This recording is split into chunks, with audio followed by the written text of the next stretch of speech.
Salve Maria Santíssima. Silêncio interior. É no centro da alma, nas regiões mais espirituais da alma que Deus vive, age, realiza as operações misteriosas da sua união conosco. Que importa, pois, o bulúcio e a atividade exterior, desde que o silêncio reine nestas regiões espirituais profundas? O silêncio interior é, assim, o mais importante. O silêncio exterior não tem valor senão na medida em que o favorece. Mas a realização do silêncio interior está cheia de dificuldades que torturam as almas contemplativas. Um progresso realizado é seguido de uma regressão angustiante, de uma impossibilidade quase absoluta de disciplinar as faculdades outrora dóceis na oração. A alma se inquieta, se agita. Os erros de tática são frequentes, favorecidos, aliás, por muitos preconceitos que circulam a respeito da pacificação interior que acompanha o progresso espiritual. Por diversas vezes, Santa Teresa conta com detalhes os seus sofrimentos neste ponto e assegura-nos que foram aumentados em virtude de sua ignorância de certas leis da psicologia e da ação de Deus. É a este propósito que ela escreve as palavras já citadas várias vezes. Ó Senhor, tende em conta o muito que sofremos neste caminho por falta de instrução. Daqui provém as aflições de muitas pessoas, voltadas para a oração. Tornam-se melancólicas, perdem a saúde e até abandonam a oração por completo. Para remediar essas crises tão dolorosas e tão funestas, tentemos esclarecer este problema do silêncio interior. No desenvolvimento da vida espiritual, já distinguimos duas fases. Uma primeira fase, que compreende as 3 primeiras moradas, durante a qual Deus intervém apenas por meio de um auxílio geral, em que a alma conserva a iniciativa na oração e dirige a atividade das suas faculdades. E numa segunda fase, que se inicia nas 4º moradas, na qual Deus intervém por meio deste auxílio particular, que progressivamente estabelece a predominância da atividade divina sobre a atividade das potências da alma. Cada uma destas 2 fases exige uma ascese diferente para a prática do silêncio interior. Durante o primeiro período, a alma pode aplicar-se eficazmente ao recolhimento e ao silêncio interior, utilizando as leis psicológicas que regem a atividade das faculdades humanas. A vontade exerce um controle efetivo sobre a atividade da imaginação e do entendimento. Ela a pode reter, pode arrancá-la de tal ou tal objeto, fixá-la noutro de sua escolha. Este controle direto não pode ser constante. É realizado mediante atos sucessivos que a vontade não conseguiria multiplicar até os tornar contínuos. Entre cada um deles, as faculdades encontram uma certa independência em relação à vontade. Utilizam-na apenas para se submeterem às complexas leis da sucessão das imagens e sofrer os impactos das percepções exteriores. Por outro lado, sobre esta atividade que ela não rege diretamente, a vontade pode agir de maneira indireta, colocando as faculdades no quadro onde estão supressos os objetos que as poderiam distrair e na qual lhes serão apresentados aqueles que as reconduzirão a Deus. Sobretudo, no caminho de perfeição, Santa Teresa detalha esta delicada ascese do recolhimento ativo. Já a ouvimos nos dizer: e em pormenores o quanto importa libertar o palácio da nossa alma, de gente baixa e de bagatelas. Recorrer a Jesus Cristo, tentar trazer uma imagem, um retrato desse Senhor que atenda ao vosso gosto. Usar um bom livro, e isso com carinhos e artifícios.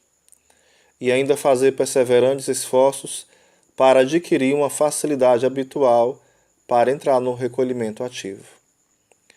Veremos com clareza, começando a rezar, que as abelhas vêm para a colmeia e entram nela para fabricar o mel. A segunda fase impõe a prática do silêncio interior, um método inteiramente diferente. Descrição desse silêncio interior. O auxílio particular ou ação sobrenatural de Deus se exerce sobre a alma e sobre as faculdades, mas em graus e modos diferentes. O influxo que aprisiona mediante o sabor ou paralisa na secura não é uniforme. Partindo das profundezas da alma, ele atinge de ordinário, em primeiro lugar, a vontade. Irradia com muita frequência sobre a inteligência. Raramente aprisiona a memória e a imaginação. O senhorio completo ou suspensão simultânea de todas as faculdades acontece apenas nas graças da união mística, das quintas moradas e no arroubamento das sextas, e dura só pouco tempo.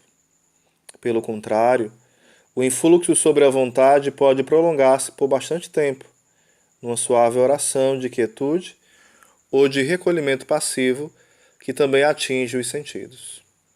Assim, quando a vontade é tomada e se encontra suavemente presa à realidade divina, as outras faculdades não têm mais mestre a quem obedecer. Andam de um lado para o outro, sem guia e nem lei, ora em direção a Deus, ora em direção às coisas mais fúteis. Se a vontade as perseguisse para fazê-las retornar e contratá-las, perderia o contato experimentado com o bem supremo. Ela não o deve fazer. Se às vezes, devido a uma rápida intervenção ou a um resplendor, algum efeito saboroso da contemplação atinge estas faculdades instáveis, elas aproveitam a força que daí recebem para se dirigirem também a elas, a realidade divina, com o ardor que corre o risco de ser muito nocivo à contemplação e ao silêncio que ela exige. Se Deus responde aos desejos delas e as toma de novo, produz-se então esse movimento de vai e vem muitas vezes descrito por Santa Teresa, e que pode levar a crer numa suspensão prolongada das faculdades. O influxo divino sobre estas faculdades pode ser também doloroso e, por conseguinte, fadigante. Doloroso ou suave, ele leva as faculdades a uma atividade febril durante a oração. Após a oração, geralmente, desperta nelas como que uma necessidade de independência e provoca com muita frequência certa excitação da atividade. Parece, pois, que as graças contemplativas, produzindo efeitos diferentes e às vezes contrários sobre as faculdades inferiores, mais as dividem do que as unem, estabelecendo zonas de profunda paz e zonas de desordenadas agitações. São João da Cruz fala do fundo pacífico da alma e distingue-os dos arrabaldes cheios de bulício, para onde relega o entendimento discursivo e as faculdades sensíveis. Não pensemos, no entanto, que o desenvolvimento da contemplação possa criar uma paz duradoura e constante nas faculdades. As faculdades instáveis permanecem sempre assim. Santa Teresa e São João da Cruz, mesmo depois de terem chegado ao matrimônio espiritual, ainda se lamentam de suas divagações. Além disso, São João da Cruz nos faz notar que nestas faculdades uma certa perturbação pode ser provocada pela presença do demônio.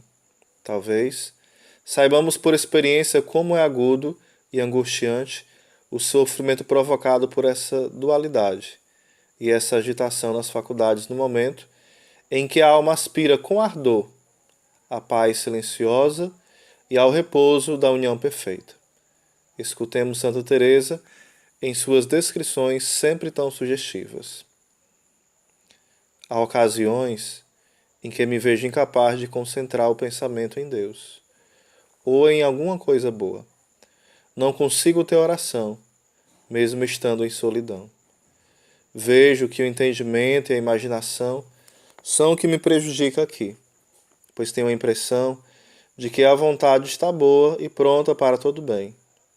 Mas o entendimento está tão perdido que se assemelha a um louco furioso que ninguém pode controlar.